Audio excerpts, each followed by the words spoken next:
Bueno, pues hablar de espacio poco complicado después de la pandemia, ¿no? Las severas y restrictivas medidas adoptadas han generado, digamos, un tratamiento espacial que ha condicionado nuestra concepción de lugares, de contextos, incluso ha cuestionado la morfología del propio espacio, ¿no? Con todo ello, es cierto que en las últimas décadas la espacialidad y el contexto, junto con la idea de temporalidad, se ha convertido en una de las preocupaciones centrales tanto de la cultura visual como de las metodologías de análisis de la producción y la práctica procesual artística. La puesta en crisis de la espacialidad contemporánea a través del giro social y espacial desata implicaciones históricas, sociales y políticas que están en constante desarrollo y que la pandemia pues, no ha hecho sino acrecentar, ¿no? Bueno, esto ya fue apuntado por Michel Foucault en su conferencia Los espacios otros, dictada en el Círculo de Estudios Arquitectónicos el 14 de mayo de 1967 en París y publicada 20 años después en la revista Arquitectura, Movimiento, Continuidad en octubre del 84. Foucault apunta y dispara al espacio para formular la metáfora del espejo, ese lugar sin lugar que se acerca a una utopía, y con esto construye su concepto de heterotopía.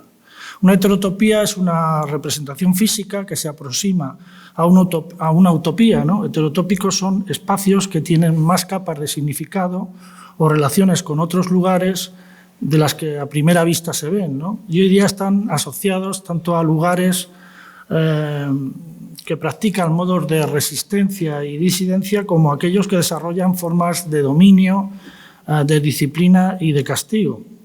En definitiva, los espacios heterotópicos son contraespacios, ¿no? No obstante, yo voy a manejar aquí los espacios heterotópicos en el sentido que le dio Lefebvre como aquellos que pugnan para crear algo radicalmente diferente.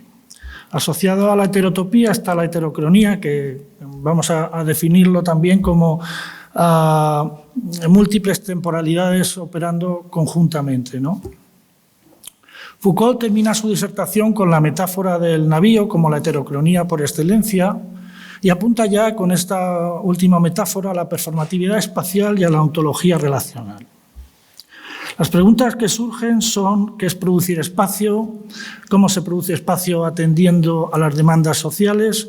¿Por qué surgen espacios otros que cuestionan la hegemonía de los ya existentes? Y, sobre todo, ¿cómo se articula la producción espacio-temporal en todo ello? Todas estas preguntas son recogidas en los años 60 y 70 por diferentes autores. Yo voy a mencionar aquí a James Jacons, a la teórica urbana y activista James Jacons, que ya en el año 61, en su icónico libro Muerte y vida de las grandes ciudades, apunta un poco a la ciudad contemporánea y aquí a qué se abocan los espacios urbanos, ¿no? También en el año 69 ella escribe La economía de las ciudades. También quiero referirme en esta charlita que vamos a hacer a Henri Lefebvre, el filósofo Henri Lefebvre. Él escribe El derecho a la ciudad en el año 68, escribe La revolución urbana en el 70, La producción del espacio en el 74 y también no puedo olvidarme de David Harvey, que escribe Teoría, leyes y modelos en geografía en el 69 y Urbanismo y desigualdad en el 73. Por último, también nuestro insigne ministro de Universidades, Manuel Castel, que aunque tiene su apogeo con la era de la información en el 2000, en esos años ya apunta a la cuestión urbana, que es del año 72, e imperialismo y urbanización en América Latina, que es del 73. Todos ellos tienen en común que articulan modelos discursivos espaciales sin desatender la cuestión temporal inscrito en ellos, ¿no? Como veis, hay un abanico de diferentes disciplinas, pues filósofos, geógrafos, sociólogos, teóricos urbanos, planificadores. La única manera de abordar el espacio es teniendo en cuenta todas las puntos y las perspectivas posibles, ¿no? Pero también otra pregunta que nos ocupa aquí es la contribución del arte a todo ello, ¿no? En el arte, esta presencia experimental como generadora de producción espacio-temporal mediante el constructo performativo y relacional está presente en las primeras vanguardias, acordaros de las seratas futuristas, con el dogmático teatro de masas constructivista, las visitas y deambulaciones dadaístas y surrealistas. También capítulo aparte merece el Mersbau de Kurt Schwitter y el Teatro de la Crueldad de Antoni d'Artau. Pero de forma incisiva, contracultural y contrainstitucional será en los años 50 y los 60 donde la cuestión del espacio en el arte se desplaza a la conquista del lugar, abandonando el concepto de monumentalismo para problematizar el lugar de la obra, ¿verdad? Esta transversalidad la encontramos en casi todos los movimientos. Si os acordáis, el grupo neoconcreto con sus penetrables y sus parangolés de Ilio Tizica, Fluxus con los happenings de Caproff y de otros muchos, el nuevo realismo y sus acciones espectáculo, el arte cinético, las intervenciones del grupo Graf en el espacio parisino, en los años 60, el situacionismo, que además son hijos de la Bauhaus imaginista, del grupo Cobra también y del movimiento letrista, y que contribuyeron con la creación de situaciones espaciales con un marcado carácter político, el arte procesual con sus acciones espaciales perecederas y transitorias, el Povera y la extensión espacial de sus materiales, acordados de Cunelis y sus caballos en esos espacios y tal. En fin, también el Lanar con sus hallazgos, con esa espacialidad del paisaje, ¿no? Parte del arte conceptual, por supuesto, y el minimal como el paradigma del arte en busca del espacio. Y aquí, por supuesto, no puedo dejar de mencionar a la arquitectura de Gordon Mataclar. Recomiendo el libro de Pamela Lee, Los objetos para ser destruidos, el trabajo de Gordon Mataclar, que está editado en inglés en Cambridge, en Myth Press, en el año 2001.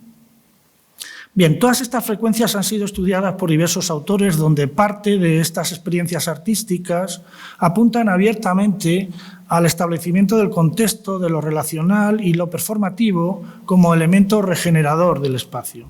Análogamente, en la década de 1980, el giro espacial comienza a resquebrajar, ¿no?, la rancia presunción absolutista del espacio como contenedor físico que alberga las actividades humanas. Este nuevo paradigma espacial que asume la noción de espacio social de Henri Lefebvre y de geografía radical también de David Harvey, entendiendo este como espacio político e ideológico, es recogido por autores como Milton Santos, que se ocupa de muchos temas, pero fundamentalmente el tema de la horizontalidad, que es la participación igualitaria, y la verticalidad, que alude al beneficio económico, Edward Soya, que trabaja con la equidad y la justicia social en el espacio, Doreen Massey, que habla de esas geometrías del poder y habla del género, cómo espacio, género y tiempo se construyen conjuntamente, ¿no? Saskia Sassen, que trabaja, estuvo recientemente dando una conferencia, trabaja sobre la ciudad global y elabora también el concepto de contrageografía que vamos a ver más adelante. Vale, todos ellos fracturan definitivamente el espacio absoluto kantiano y articulan, digamos, el giro espacial a partir de las relaciones inscritas en él. Sin embargo, será lo que se ha dado en llamar el giro performativo el que sitúe las cuestiones espaciales en una esfera topológica, es decir, estudiando las relaciones de convergencia, de conectividad, de continuidad, de vecindad, etc. Para la teoría no representacional, el conocimiento se genera en el seno de los devenires y de la inmanencia, donde las geografías muertas, cosificadas, pues no tienen demasiada cabida, ¿no? Autores como Nigel Thier y otros muchos amplían la idea de espacio en términos de acontecimiento y proceso, donde se gesta, digamos, una nueva conceptualización del espacio que lo desafía como realidad dada, ¿no? Lo que se propone es una nueva ontología relacional y performativa del espacio atravesado por procesos de circulación dentro y entre los espacios, desplegando distintas capas temporales. En el arte contemporáneo, estas teorías fueron recogidas por nuevas maneras también de producir, gestionar y cuestionar el espacio, Muchos nombres se le han atribuido a este impulso cartográfico, a este giro espacial performativo: el mapping, la performatividad corpocrítica, la psicogeografía, los medios locativos, las geografías experimentales, el site-specific o la cartografía crítica geopolítica asumen esta nueva concepción topológica del espacio, ¿verdad? Sin embargo, yo estoy muy interesado y creo que gran parte de esa afección del arte lo ha hecho posible, son las intervenciones y representaciones contextuales. Ellas se han erigido como garantes de un arte participativo construido, digamos, en coexistencia con el intérprete, con el espectador, y la especificidad de la ubicación y la desmaterialización del objeto artístico que incorporan propician la apertura de espacios que se conforman a través de acontecimientos. Nos vamos acercando a ello, ¿no? Entendiendo como acontecimiento la definición del filósofo francés Alain Badiou, donde un acontecimiento es un singular universal, un hecho que, aunque está anclado en una historia particular, implica algo válido para todos, y la construcción de sentido es siempre intersubjetiva, ¿no? Y entendiendo dispositivos en la formulación de Giorgio Agamben, que define los dispositivos espaciales como entidades subjetivizadoras dadas en red que sintetizan la operación normativa del acontecimiento, ¿no? Para poner un ejemplo claro que tenemos muy reciente, tenemos la pandemia como acontecimiento y el conjunto de reglas normativas espaciotemporales como dispositivos que regulan y organizan el espacio, ¿no? En el arte contemporáneo, los artistas observaron, digamos, la homogenización instaurada también por el neoliberalismo y se afanaron en buscar el futuro desde afuera, ¿no? Desde esos experimentos furtivos que ofrece la creación artística. Este escenario, donde el espacio se establece como una cartografía crítica, se convierte también en una alternativa de supervivencia y se presenta como un desmontaje, un desmantelamiento en estas estructuras jerárquicas, articulando otros espacios-tiempo en expansión, ¿no? Así, muchos de los proyectos que se deben llamar arte relacional participan de ese impulso espacial como eje vertebral de sus propuestas. La permeabilidad de los proyectos relacionados al lugar, al emplazamiento, a la geopolítica, a la desarticulación espacial, a la dislocación espaciotemporal también, fomentaron los proyectos colaborativos, diluyendo también un poco la idea de autor. Todo ello fue un sustrato muy nutritivo para postular el proceso, la materialidad contingente, azarosa, y el contexto de intervención como elementos constitutivos de una geografía performativa del espacio donde los cuerpos, objetos y fenómenos lo perciben y construyen. Se trata, en última instancia, de esclarecer un problema acuciante de nuestra contemporaneidad anacrónica que se juega precisamente en ese choque, ensamblaje de espacios móviles, flotantes y transferibles que he llamado las espacialidades desbordadas. Para esta charla me ocuparé de explorar la cuestión performativa espaciotemporal únicamente en 3 espacios, muchísimos más, ¿no? La discusión sobre el espacio se hace a partir de 3 perspectivas, ¿no? La que relaciona espacio y historia, la que vincula espacio y capitalismo y la última que se orienta a la discusión sobre espacio y naturaleza. La cuestión espacial es muy amplia, con enfoques muy diversos y excede, como os digo, el marco de esta charla. Por ello haré una aproximación también dentro de estos espacios a la obra de 4 artistas. El primero de los espacios que he configurado, y lo he llamado espacios deshistorizados, se desarrollan intervenciones artísticas que decodifican la obsolescencia de un espacio y su estatuto mutable, para articular modelos espaciotemporales que dialogan entre pasado, presente y futuros posibles, reescribiendo una nueva funcionalidad histórica del lugar. Entendemos entonces como espacios deshistorizados aquellos que han sido sustraídos de su cualidad histórica, me vais a permitir, fosilizada, para generar modelos históricos espaciotemporales alternativos que contravienen la historia oficial, es decir, aquellos espacios donde se ha versionado distintos modelos históricos de interpretación del mismo. Creo que lo vamos a enfocar mejor viendo ejemplos, ¿no? Vamos a ver el trabajo de Jeremy Deller.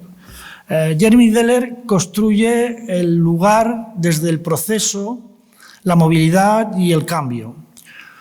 Y lo concibe como un escenario para performar. De este modo opera sobre una contemporaneidad anacrónica. Su obra involucra también estrategias de reconstrucción histórica y la colisión también de la cultura popular y tradicional, fundamentalmente centrada en las historias sociales y políticas de la Gran Bretaña industrial y postindustrial. Esta obra, la que estáis viendo, La batalla de Belgrave, para mí es una obra emblemática y, como dice el propio Deller, es un experimento social de carácter aleatorio y accidental.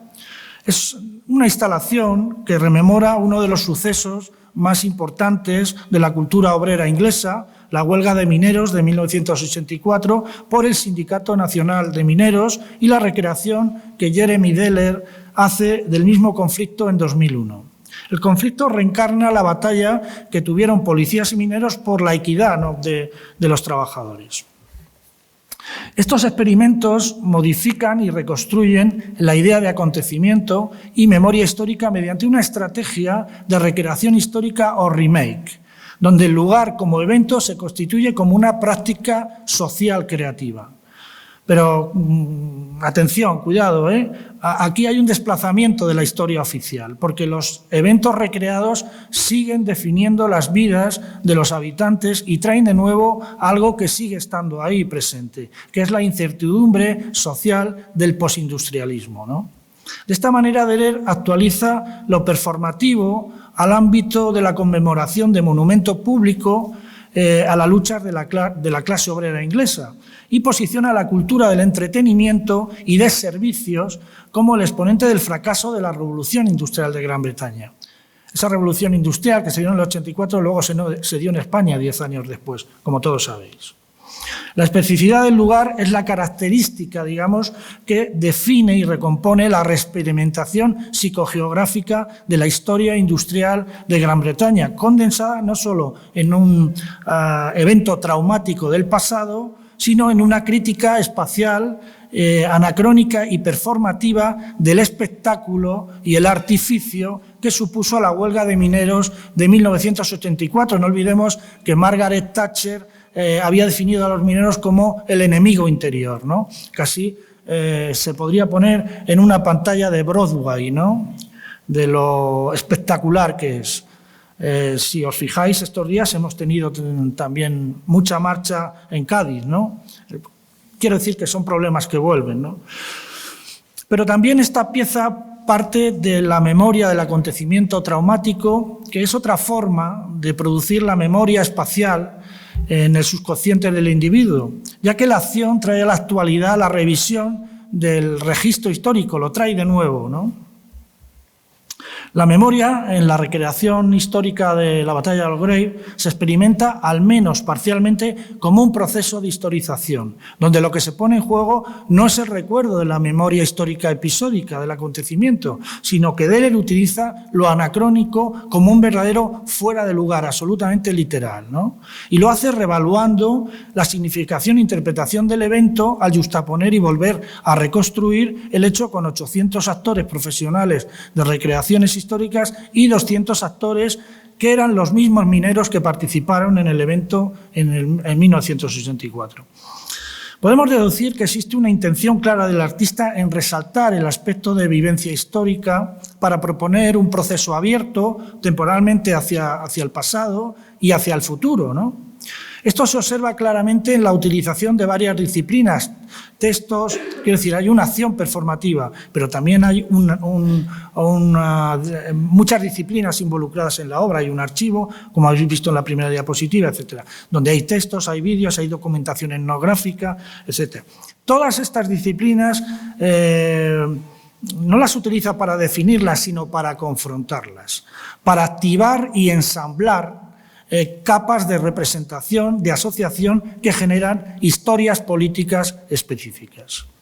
Como acto performativo, la batalla de Olgrey se constituye en torno a un ejercicio de recomposición de la memoria en el 2001 del hecho acaecido 17 años atrás. Se trata, por tanto, de una representación que aspira a convertirse, a través de la memoria social, en un monumento vivo y que despliega una performatividad inducida por una performance orquestada.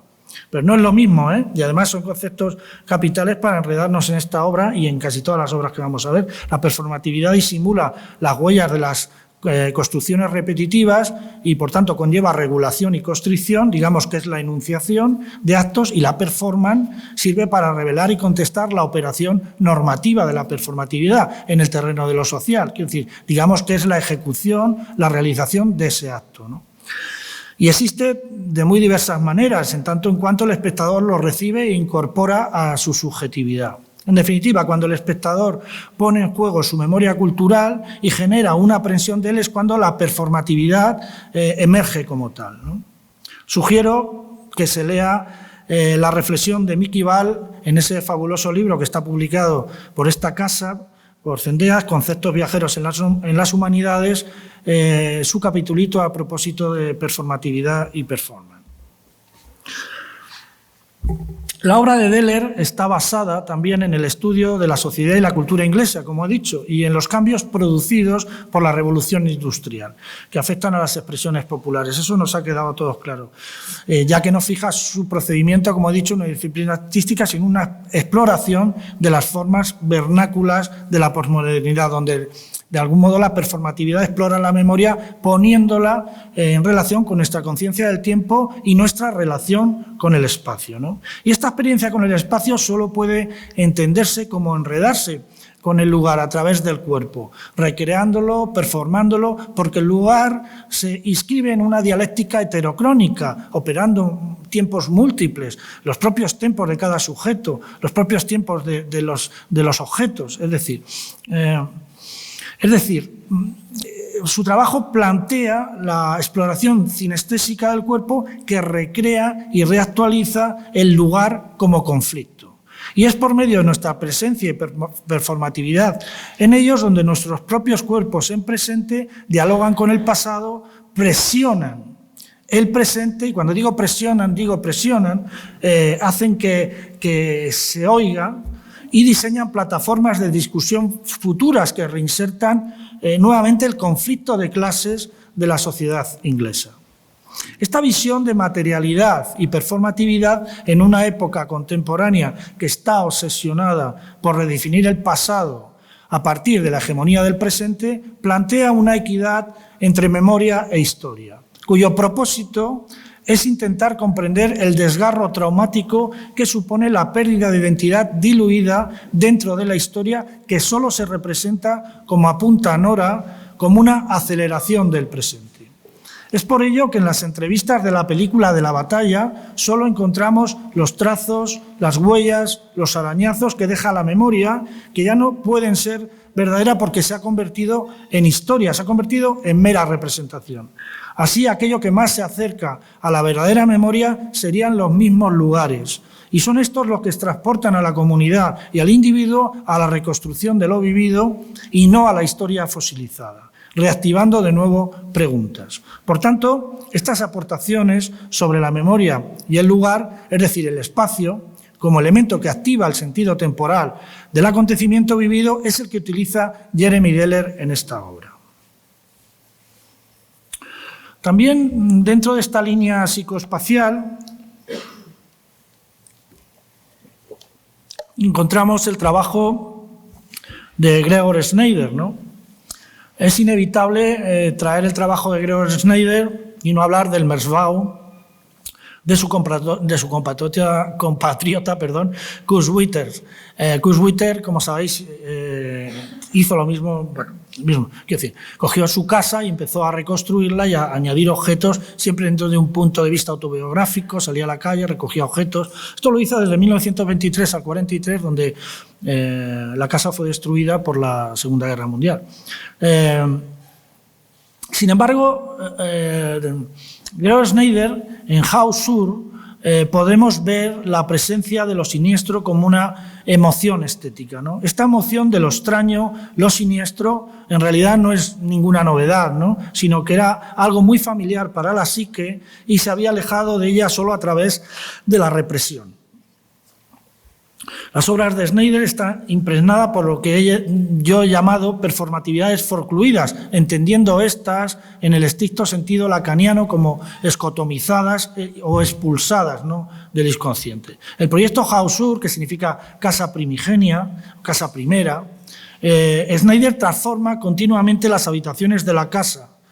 Él empezó en 1985 a intervenir la casa, duplicando paredes y ventanas, creando nuevos lugares que conformaban un laberinto de espacios misteriosos que son alterados por los rastros, digamos, de presencia que dejan las anteriores habitaciones. Este acto incorpora el concepto de ruina inversa que mencionara Robert Smithson, ya que la transformación que se lleva a cabo en Hausur parte del dictamen de ruina por exceso de plomo que se le atribuyó a la casa familiar. Es decir, todos se marcharon y él se quedó allí y sigue todavía haciendo, él es catedrático en Düsseldorf y sigue todavía trabajando dentro de la casa. Ha hecho otros muchos proyectos, como veréis, ¿no?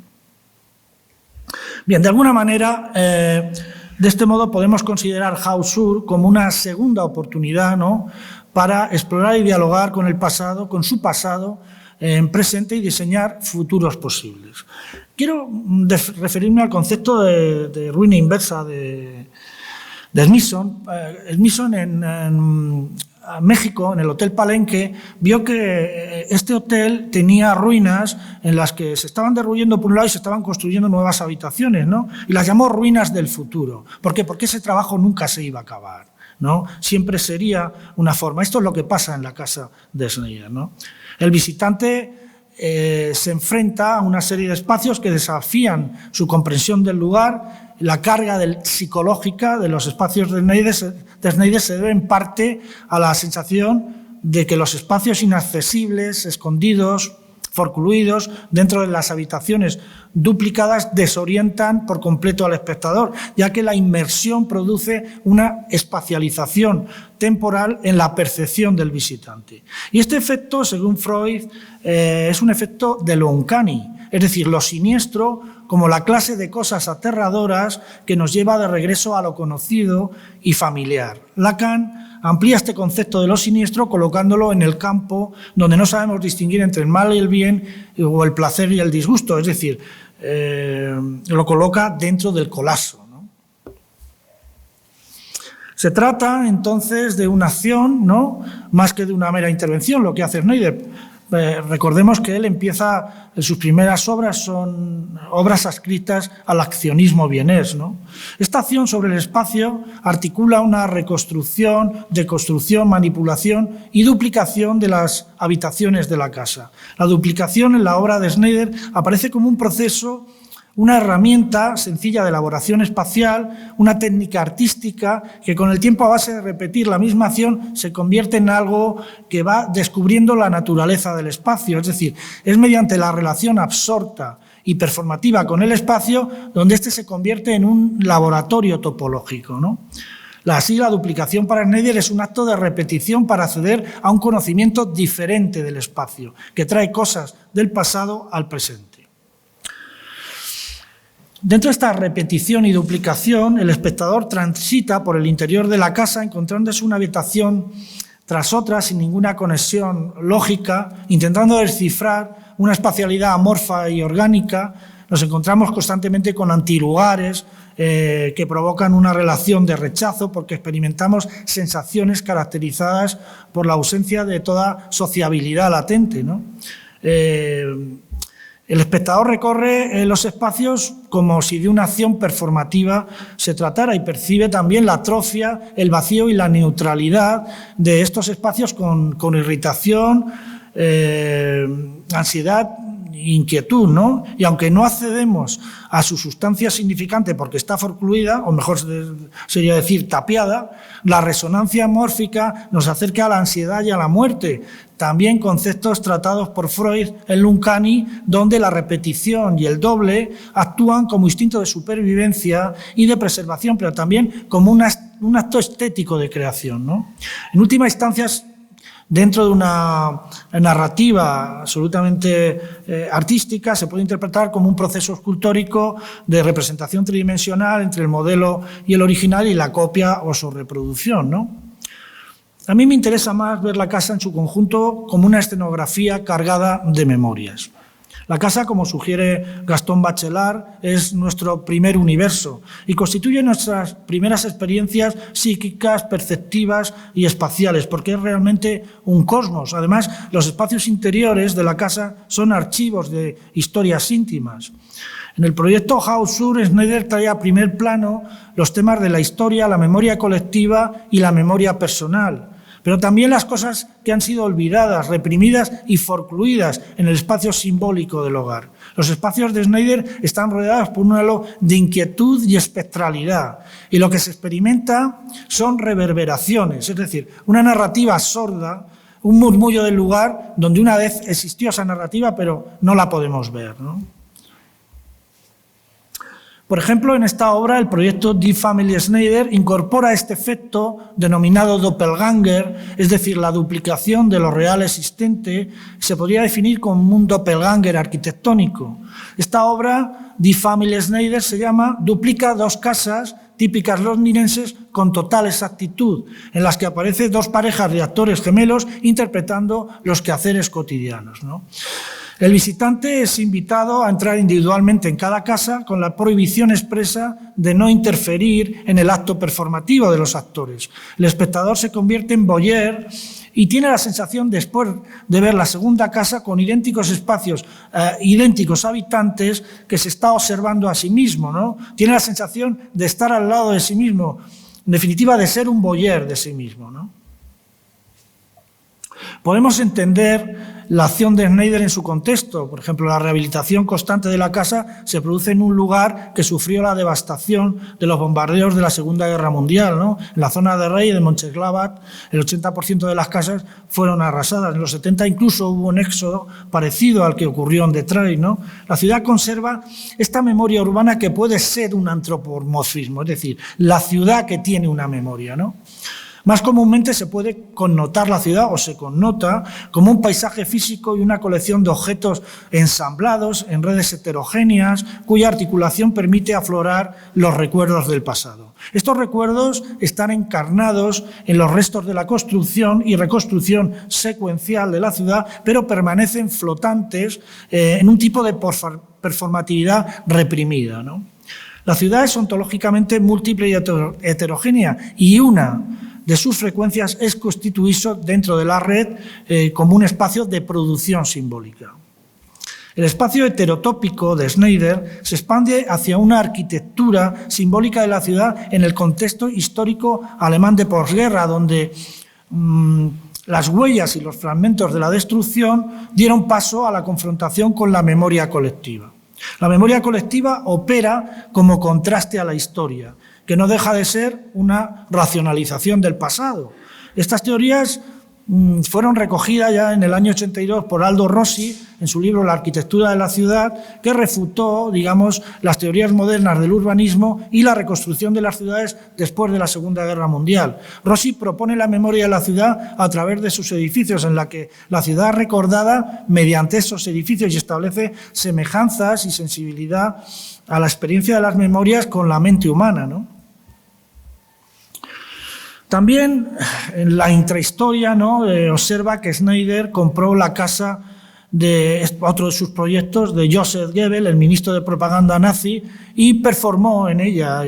Como veis, hizo varios vídeos, estos son fotogramas de los vídeos, donde come, donde duerme, explora la casa, intenta recibir algún tipo de frecuencia o lo que sea, entonces empieza a construir también. Al final lo derriba todo y deja solamente la fachada y se lo dio a la ciudad de Rey para que ellos decidieran si había que tirar la casa o había que reconstruirla. Después de la Segunda Guerra Mundial, la memoria histórica y material de muchas ciudades alemanas desapareció tras de sí y dejó una experiencia traumática que Schneider ha reflejado de manera consciente o inconsciente en su trabajo. Pero bueno, vamos a alejarnos un poco de esta performatividad psicoespacial y esta performance un poco así desquiciada y vamos a pasar a una cierta performatividad territorial, ¿no?, con los espacios geocríticos. Estos espacios, las piezas de arte adscritas a los espacios geocríticos, a lo que he llamado espacios geocríticos, desechan esa crítica basada en una visión alternativa construida desde una atalaya privilegiada, ¿no? Como señala Bruno Latour, el crítico, y leo literalmente, no es aquel que critica, sino aquel que ensambla. No es aquel que desestabiliza las creencias de unos ingenuos creyentes, sino aquel que proporciona a los participantes un espacio para reunirse. Las producciones artísticas que he reunido bajo esta acepción de geocríticas proponen prácticas artísticas que modifican el estatuto espacial del lugar, interrogándose por la heterogeneidad cultural del espacio y subrayando el proceso de transformación etnográfico de estos espacios, ¿no?, para entender de algún modo cómo se formulan los espacios sociales, políticos y económicos en la crítica al capitalismo contemporáneo. Un ejemplo muy interesante de ello es el trabajo de Ursula Wiedmann. Ursula Wiedmann trabaja o dialoga con esa performatividad geográfica del capitalismo. Como sugiere David Harvey en su concepto de spatial fish o arreglo espacial, el capitalismo no resuelve sus problemas de crisis, sino que simplemente los va trasladando alrededor, ¿no? De alguna manera, Ursula Wiedmann investiga esa deslocalización espacial como estrategia del tardo capitalismo para perpetuar su sistema económico, desvelando un movimiento performativo basado en desactivar el territorio y volverlo a territorializar, donde lo fronterizo se expande conjuntamente con la opresión sexual y la vulneración de los derechos civiles. Es un hecho ampliamente contrastado, que habéis visto en otras conferencias, que la globalización y los conflictos transfronterizos han cambiado profundamente en nuestros modos de producción, nuestros modos de comunicación, nuestros modos de desplazamiento y organización. Es decir, la frontera, ese espacio, implica mejor que ningún otro ese tercer espacio, un espacio de entremedio, marcado por la diferencia y la otredad, donde habita la multiplicidad temporal y el espacio mutable que decía Homi Bhabha, ¿no? El grueso dimensional de la propuesta de Ursula Wiedmann se centra en la política del cuerpo, en las políticas de movilidad y cómo éstas afectan a la regulación de los movimientos de personas, especialmente a la sexualización de la mujer inscrita geográficamente. Ursula Wiedmann recalca que género, espacio y tiempo se construyen mutuamente y entiende la espacialidad contemporánea como un entramado múltiple de relaciones de conflicto donde la agencia negociadora está permanentemente activa, ¿no? Este videoensayo, Performing the Borders, se ocupa exponencialmente de este reensamblamiento de lo social, de ese reensamblamiento excluido, ¿no?, a través de dar voz a sus protagonistas, como mencionábamos al principio con esa cita de Bruno Latour, ¿no?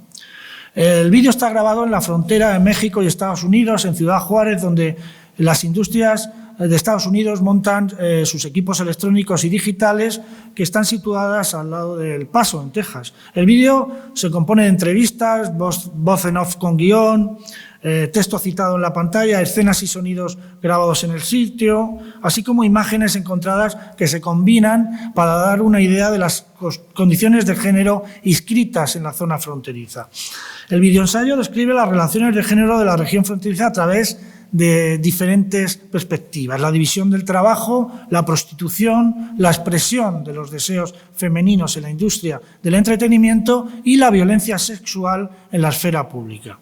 De este modo, examina las condiciones de las geografías desiguales que hablábamos de la globalización contemporánea, ¿no?, para, de algún modo, observar, definir y desvelar esas mutaciones espaciotemporales. Pero además relaciona la emergencia de la globalización a la aparición de nuevos territorios, nuevas identidades y nuevas prácticas políticas y sociales, apuntando a la concentración de funciones en el capitalismo último y su estrategia de generar toda una serie de servicios avanzados a la producción que han reemplazado a la industria como sector económico dominante. Esto trae consigo espacios liminales que devienen en geografías performativas donde se hace urgente reensamblar lo social, como he dicho. Pero reensamblarlo como proceso evolutivo, es un proceso que está creciendo como un organismo vivo, ¿no?, en desarrollo. También quiero referirme a otro vídeo de Ursula Wiedmann, Containing Mobility, donde Wiedmann explora las dinámicas espaciotemporales en suspensión que se generan en las políticas de movilidad y de contención. El capitalismo antagónico, de algún modo, escenifica la pugna de las hegemonías dominantes frente a las subalternas y remarca las polaridades excluyentes donde la vulneración del derecho de asilo está revestida de políticas de control y acceso restrictivas que obedecen a factores de bloqueo, dominación y explotación del migrante, lo que Saskia Sassen llamó contrageografías, ¿no? En su vídeo, Wiedmann examina la pluralidad cultural del flujo migratorio y cómo los sistemas de control de acceso en realidad se fundamentan en sistemas de absorción económica, cultural y de estratificación social por parte de Occidente, para de este modo proveer al capitalismo en esa maniobra que menciona Harvey también de acumulación por desposesión del territorio simbólico y hegemónico para la creación de una identidad occidentalizada. Y aunque Wiedmann remarca que la forma de actuar es de un nuevo imperialismo, no debemos olvidar que el capitalismo cognitivo opera sobre todo en la desposesión de identidades, ¿no? Por tanto, el hecho performativo en la que se construye la obra se constituye como una nueva forma de conocimiento espacial, poniendo énfasis en el hecho de que la performance es en sí misma una forma de conocimiento, ¿no? La teoría no representacional considera el espacio como un medio de pensamiento-nación y el cuerpo material se inscribe en ese proceso interactuando y coevolucionando con el espacio. De este modo, las prácticas portátiles se constituyen no solo como un acto de resistencia y un desafío a los sistemas de control transfronterizos, sino también como una estrategia decolonizadora, ¿no?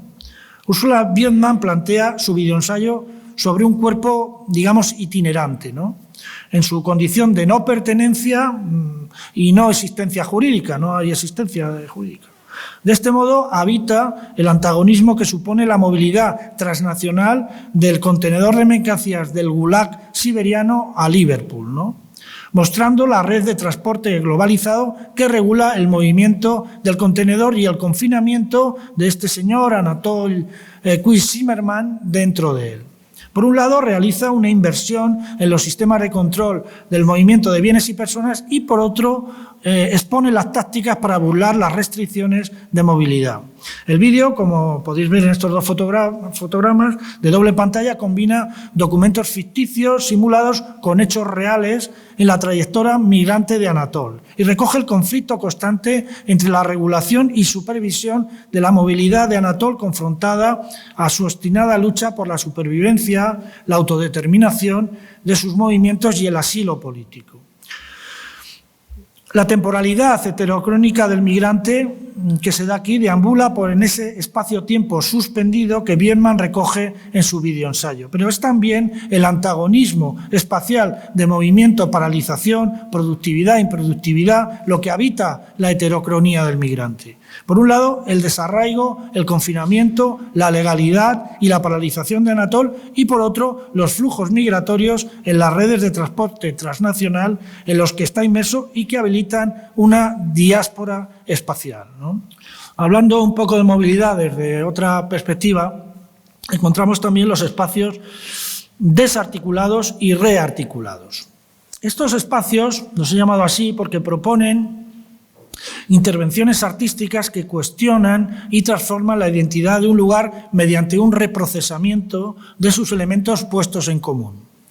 Diversas teorías han sido expuestas, como la ya mencionada teoría del espacio, la teoría no representacional, Pero quiero introducir aquí la teoría del actor red, que piensa en los mismos términos a objetos y sujetos. La teoría del actor red es una teoría social. La teoría no representacional es una teoría espacial.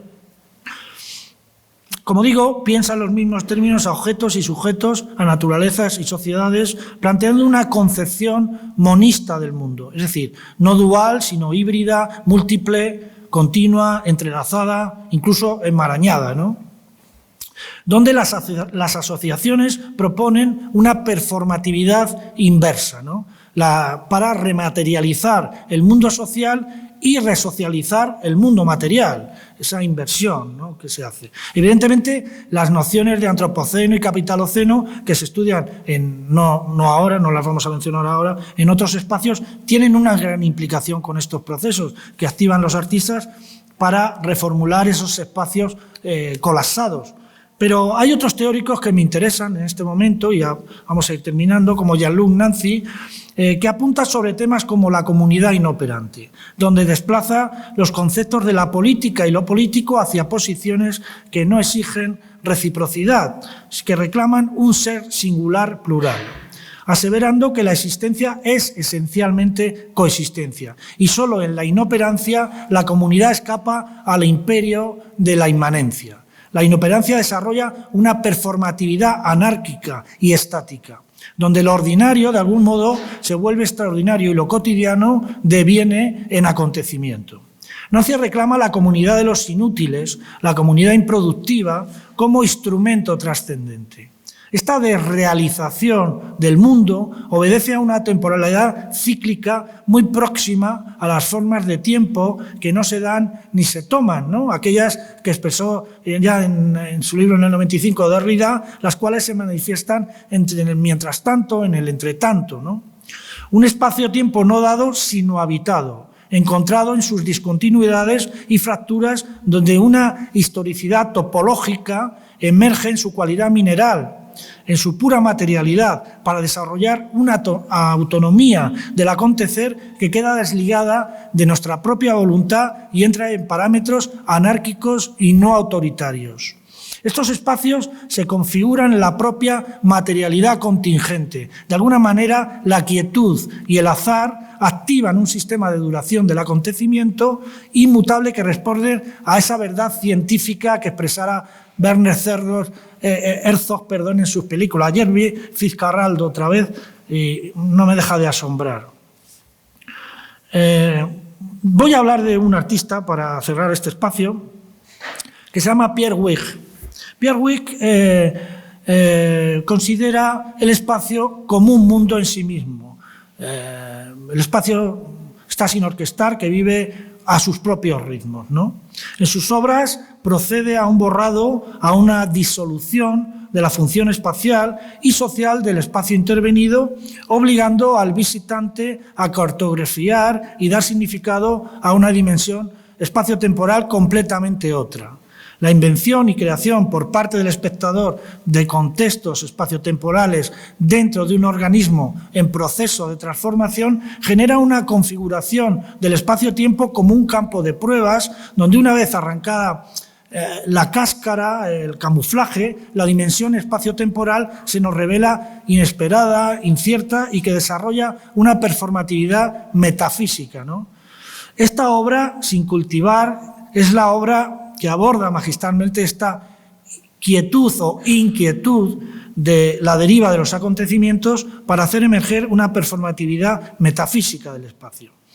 Básicamente, Sin cultivar es una instalación en el Parque Karlsruhe, en Kassel, en Alemania, donde un montón de abono orgánico se levanta en una montaña cuyos pies descansan unas losas de mármol perfectamente apiladas y donde un perro llamado humano, como veis con una pata pintada de rosa, pasea alrededor de una figura clásica reclinada sobre un pedestal cuya cabeza está reemplazada por una colmena repleta de abejas, ¿no? Todo ello está rodeado por una vegetación compuesta por frutos venenosos, plantas de marihuana y amapolas de opio afganas, entre sus recursos naturales. Finalmente, el cuidador del paisaje deambula con su bicicleta de acá para allá y este ambiente así extraño activa y lo activa de una manera adictiva la percepción sensitiva hacia parámetros desconcertantes e imprevisibles que recrean un diálogo entre elementos dispares de orden natural y artificial, animado e inanimado, humanista y poshumanista, ¿no? Haciendo un guiño también a esa teoría del actor de Bruno Latour y de Calon y a sus actantes, ¿no? Él llama actantes, no quiere llamar teoría del actor, sino actantes porque involucra objetos, cosas y en el mismo grado de jerarquía que las personas. Las referencias aquí están claras, las referencias a formas no humanas de la inteligencia y el intercambio creativo entre elementos, por ejemplo, el hecho de que las abejas polinizan las flores y esto garantiza la procreación de las plantas que conforman el paisaje, definen un espacio donde las relaciones entre arte y vida, naturaleza y cultura desechan la estructura antropocentrista para habilitar asociaciones y relaciones entre organismos diversos, humanos y no humanos, ¿no? En un primer momento, los elementos diseminados por el espacio intervenido por Pierre Wuig convocan una serie de metáforas como la cabeza colmena de la figura clásica reclinada que nos interroga sobre la idea de una inteligencia colectiva conformada por un organismo cuyos elementos individuales están en constante comunicación. Sin cultivar es un paisaje que él recrea, pero es un paisaje que ha sido alterado y reconfigurado orgánica y materialmente, constituyéndose como un biotopo artístico, ¿no? En cierto modo, la primera impresión obedece a un estado de suspensión temporal, donde los elementos en juego adquieren ese estatuto de comunidad desobrada que mencionara Jean-Luc Nancy, ¿no? Aquella comunidad que existe sobre la comunicación de sus miembros, que no persigue los resultados ni el fin trascendente, sino el intercambio creativo, la coexistencia de flujos de comunicación de los acontecimientos, en definitiva, lo que él dice, es decir, el ser en común, ¿no? La capacidad de Pierre Wuig para relacionar y confrontar estos elementos, lugares o conceptos dispares e inesperados y, consecuentemente, para articular nexos culturales y simbióticos entre ellos, permite que se produzcan narrativas divergentes y convergentes, donde la figura del espectador es un elemento más de ese paisaje, no tiene entidad jerárquica, ¿no? En definitiva, asistimos a una desarticulación espacial que va encontrando su camino en la interacción de sus elementos.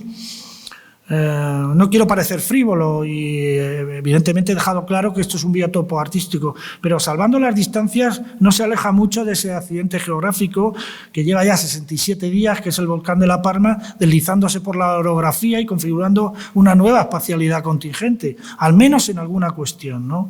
Entonces la reflexión que lanzo para finalizar ya es si el papel actual del artista en la construcción del espacio es asociar, direccionar y ensamblar distintas redes de conocimiento que nos permita incorporar capas de significado para poder entender la articulación del espacio contemporáneo. Muchas gracias.